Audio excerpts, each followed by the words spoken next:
Oh my goodness, we're sitting down to film a video. Currently 36 weeks pregnant. I'm tired, does not even describe how I feel. But I wanted to do a sit down video where I talk about my plans for next year, how I've kind of rethought my author career as a whole, how I plan on being able to keep up with work and take care of a baby at the same time. Um, and yeah. So in this video, we're going to be going over how I'll be making money next year, what I'm doing to achieve the different goals I have to make said money, and then my 20-hour work week, because I've created a plan to work only 20 hours a week, which I think is realistic, but we won't know for sure until she's here. Hello everyone, my name is Mandi Lynn. I usually make weekly videos, and I promise I do make weekly videos. I'm just very pregnant, and then we'll be going on maternity leave. But normally I make videos on the business of being an author. If that sounds good to you, make sure to subscribe and hit the bell notification icon so you never miss a new upload.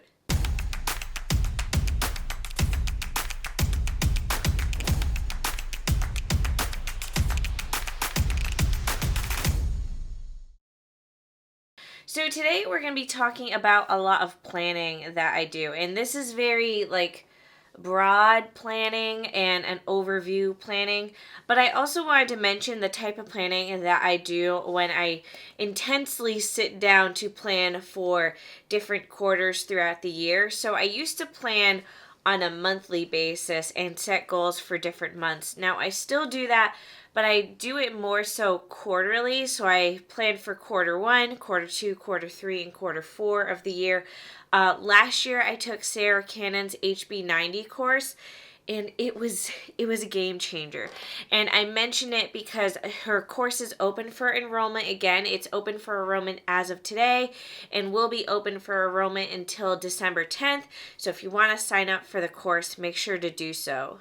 But basically, last year I took her course and I was like, oh my God, this is a great way of planning and making sure that the goals you set for yourself are realistic. Because I was doing a lot of goal setting where I had a lot of plans, but I wasn't able to accomplish a lot of those things because my goals were bigger than what I had time to accomplish. And HB90 and the way Sarah breaks things down really just allows you to realistically look at your schedule, how much time you have, how much time your different goals will take, and being able to make a plan to accomplish those tasks. I personally am an affiliate for the course, and I believe in it very, very strongly. I love it very much, and will be sitting down to do my HB90 planning again when baby girl arrives and I have a better idea of how much time I have in the day to work. So the plan that I'm talking about today is a very rough plan that I assume will grow and develop as baby girl grows and develops and I figure out how to work and be a mom at the same time. But since I'm an affiliate, there is an affiliate link below this video if you want to sign up for HB90.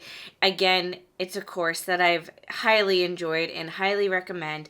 In case you're curious, after I took the course, I was able to implement everything that I learned from the course and apply it to everything that I've accomplished this year in 2023.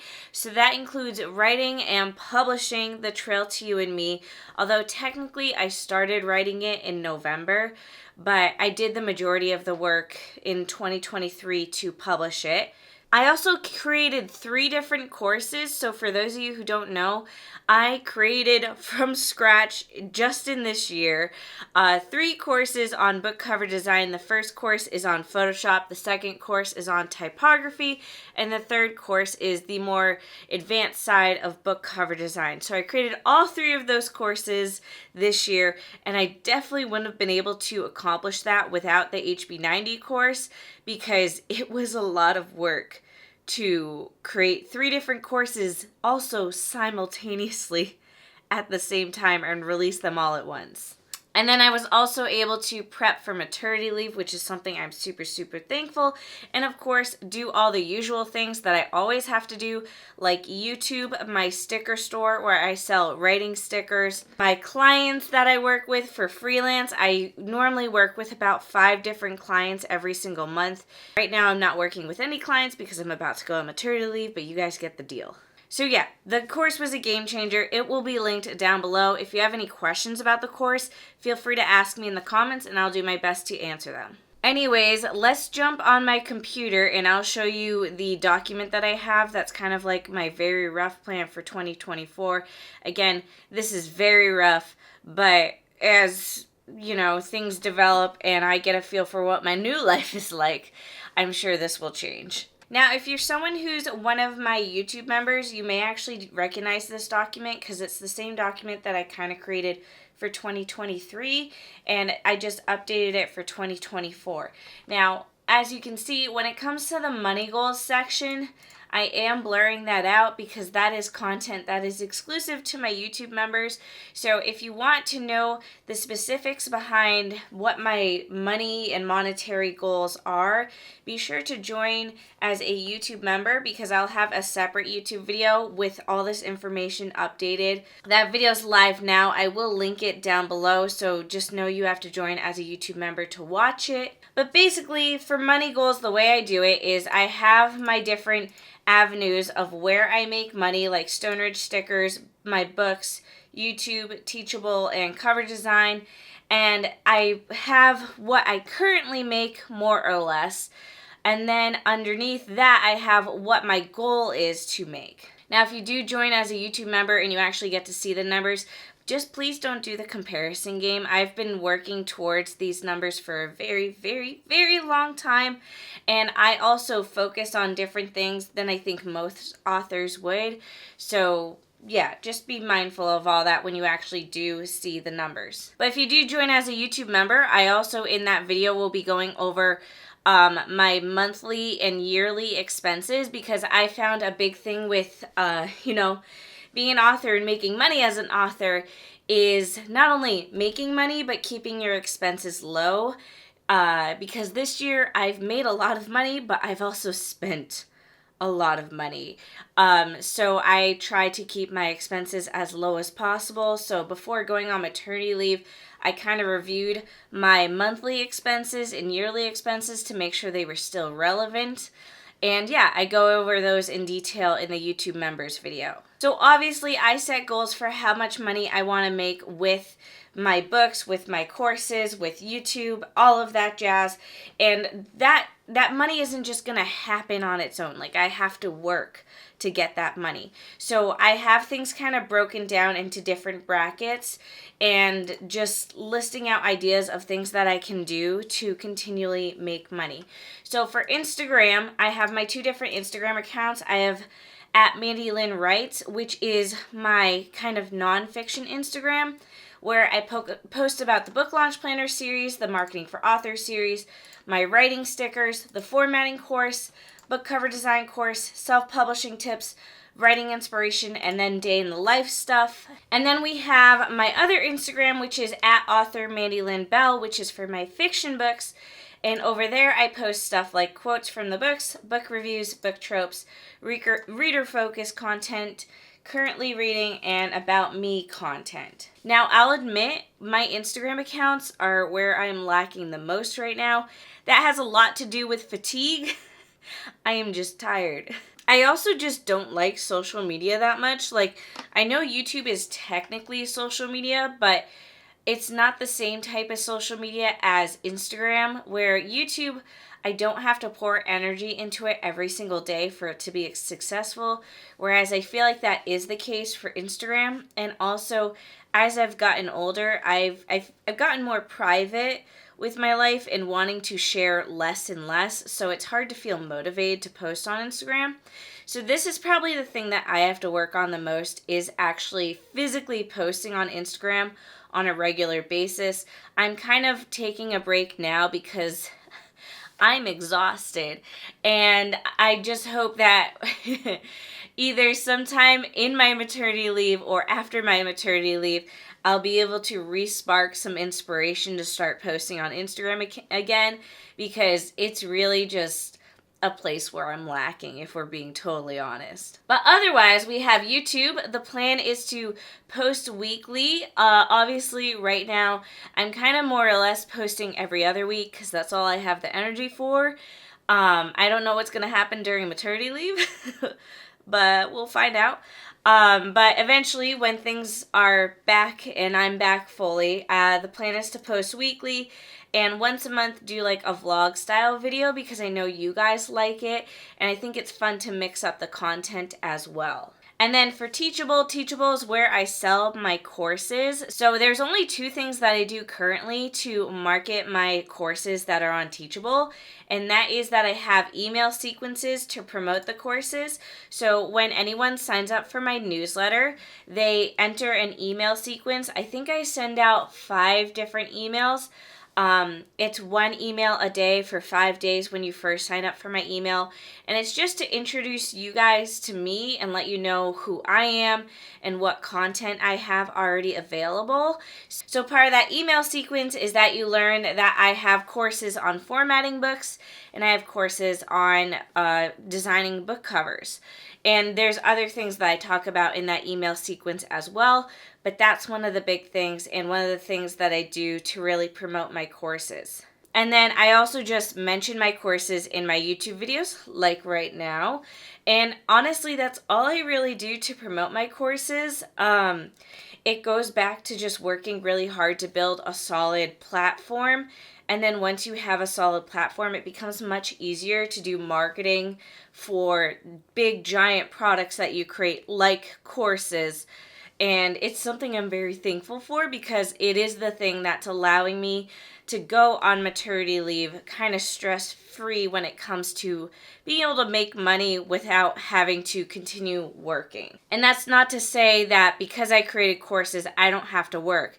Because I do. They're still not going to sell themselves. Like, I still have to make YouTube videos and talk about them and just be an online presence and continue writing books and all of that jazz. Like, it all is interconnected. For cover design, my plan is to only work with 1 or 2 book cover design clients a month. That's a huge change, because previously this year I was working with about 5 clients a month, and that meant 5 new clients a month. So I would take on 5 new projects every single month, and that didn't mean that I was necessarily finished with previous clients in the previous month. That just meant I take on more clients. So I'm usually working with 10 to 15 different clients at a time, and because of maternity leave, I had to really plan ahead to make sure everyone was more or less wrapped up before I went on maternity leave. That took a lot of work. But clients is probably the most time-consuming part of my job, but it's also no longer my biggest form of income. So I'm stepping back a lot because it is not passive at all. It requires so much work, and it also requires me to check my emails every day, which I'm not a huge fan of. So I think when I return that I will only be taking 1 or 2 new clients a month, just so I can keep myself, well practiced with graphic design and continue working with clients, because I do enjoy it. It just gets overwhelming when there's a lot. And then the last thing is just down here is other book marketing that I do, which is email sequences. Like I said, when people sign up for my newsletter, they enter an email sequence where I introduce them to all of my different products and what I'm all about and different things that you can learn on my YouTube channel. I mention my books in my YouTube videos. That naturally gets people to be curious enough to go out and check them out and hopefully buy them. And then also Amazon ads. I'm not currently running any Amazon ads. I'm taking a break because of maternity leave.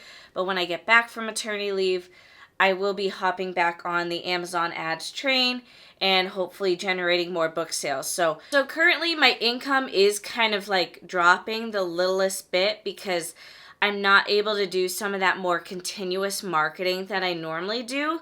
But other things like old YouTube videos that are already published, the email sequence that I have set up for my newsletter, All of that stuff allows me to do continual book marketing. Like, it's set up, it's on autopilot, and I don't have to do any work.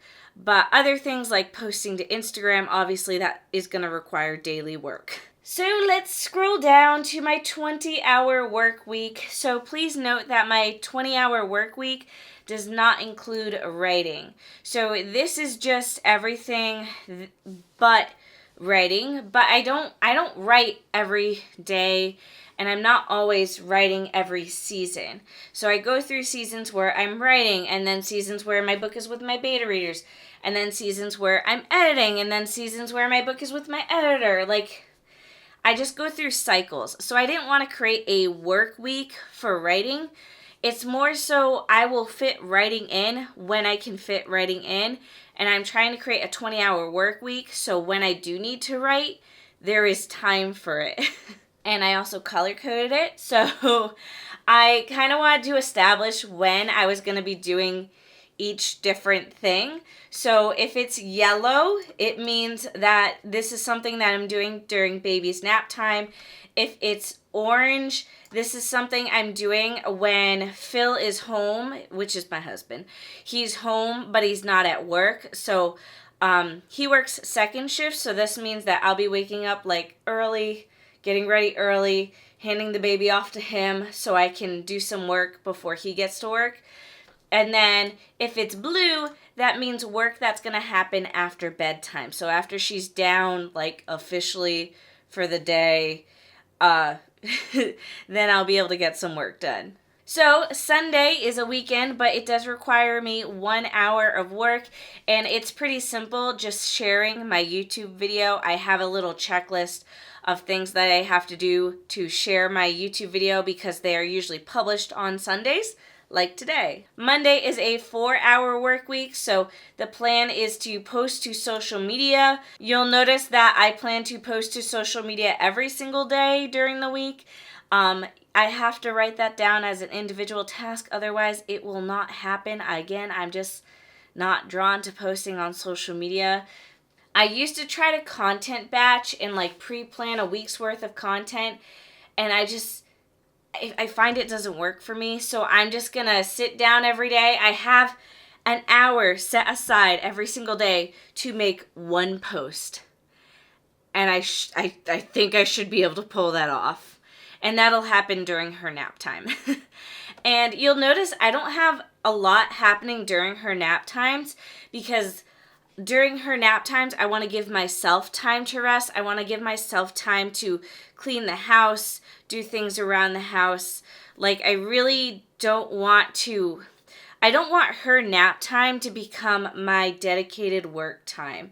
Like, my dedicated work time is going to be when she goes to bed and maybe when my husband is home. But I really want to focus on her and my house and maintaining my sanity when she's awake and when she's down for a nap. Otherwise, work isn't like my priority. I don't know if that makes any sense. And also, I'm sure there are some people that don't feel the same way, but that's just where I'm at in life right now. I really do plan on kind of just stepping back a lot next year and focusing a lot more on what actually makes me happy versus just what I feel like I'm obligated to do. And I feel like I've worked extremely hard for many years to build this platform that I've created that now I can afford to step back a little bit. And that's the reward I get for working extremely hard for many years. Anyways, Mondays are also going to be dedicated to doing some research for YouTube videos. That means, scripting my YouTube videos and filming them. This is something that I want to do when my husband's home, when there's another parent that can be dedicated to the baby so I can fully focus on filming. That is probably going to be the hardest thing to accomplish. That's the thing I'm most worried about because I also hate filming when other people are home. I don't like having my husband hear me when I'm filming YouTube videos. He's never said anything to make me self-conscious. I'm just naturally self-conscious. So that's the thing that I have to work on most. But I think it'll be most helpful to film videos when he's able to completely watch her and I can completely step away. And then also for Mondays is emails and my Facebook group. My Facebook group is for my course. So if you join my book cover design course and you join the like actual one for book cover design, you get access to a student-only Facebook group. So I just want to be able to check in on it and make sure that no one's requesting access to join or no one has any questions. Now, if you see content here that's not highlighted, that just means I'll get to it when I get to it. Like maybe it'll be during nap, maybe it'll be when my husband's home, maybe it'll be after bedtime, maybe it'll be when she's sitting in her bouncer. Like these are smaller tasks that I should be able to just kind of fit into my day when they happen. So that brings us to Tuesday, which is another 4-hour workday. So post to social media during her nap time. And then I also plan on editing and prepping my YouTube video to be published. And that'll happen after she's already gone to bed, when I have my full focus on the computer and can just hammer that out. That's going to be the thing that takes the longest. I allowed myself 3 hours of time to get that done, which I think should be pretty good. When I edit my YouTube videos, that takes a long time, and then I upload and I pre-schedule everything, so come Sunday, everything's already published and going out, and then all I have to do is share about it on Instagram. So let's talk about Wednesday, which again, another 4-hour workday. You can see a pattern here. So Wednesday, posting to social media, checking my emails and Facebook group at some point, and then client work is the big task of the day. Now, I only plan on doing client work once a week when I return from maternity leave. Like previously, I would do client work every single day for like an hour or two. That's not going to be feasible going forward. So I have one dedicated day a week for doing client work, but that doesn't mean that I'll never do client work all the rest of the week. If a client needs just like a quick update to their book cover or formatting, I'm going to be able to hopefully just squeeze that in during the day. But otherwise, if it's something that's going to take more than like 15 minutes or a half an hour, I'm going to wait to work on it till Wednesday. And because I'll only be working with one new client a month, I think that should be pretty feasible. But I guess we'll see what happens.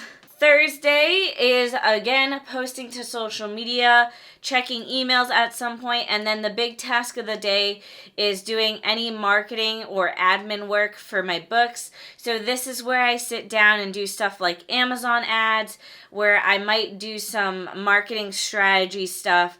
It's kind of open-ended. I just wanted to be able to have like a dedicated day where I can sit down every week and really kind of think about marketing my books a little bit more. And as you can see, as the week goes on, things get like a little more chill, because by the time we get to Friday, it's only a 3-hour workday where I'm posting to social media, I'm sitting down in my Facebook group, because on Fridays I do Feedback Friday, where you can post a draft of a book cover that you're designing and I'll give feedback on it. So that's why it's like a little more separate than earlier in the week. And then Friday is when I'll plan and prep for work for the next week.